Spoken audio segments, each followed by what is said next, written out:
My most memorable moment would be quite a sad one, really.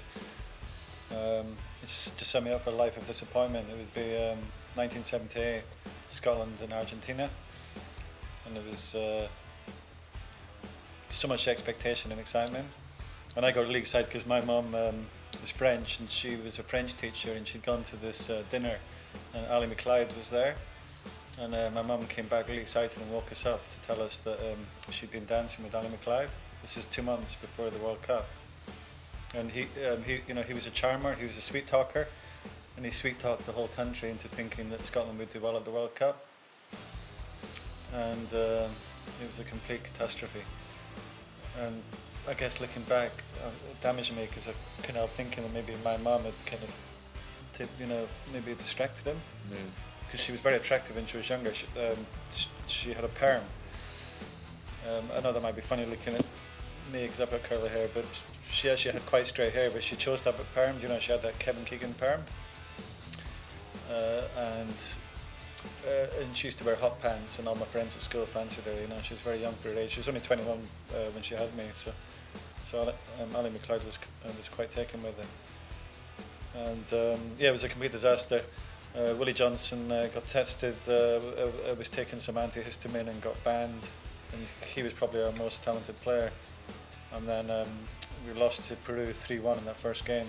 Is that where the expression "disaster for Scotland" comes from? Yeah, well, it dates back to before that, but that's probably where it all, everything collided, and the Scottish disaster thing was just blew up. It was maybe the greatest one. The great Scottish disaster. It was up there with Bonnie Prince Charlie. Anyway, so they lost to Peru 3-1 in the first game. Second game they drew with Iran 1-1. Good result. And then the last game they had to beat Holland by 3 clear goals, and then they were winning 3-1 when Gemmell scored that goal.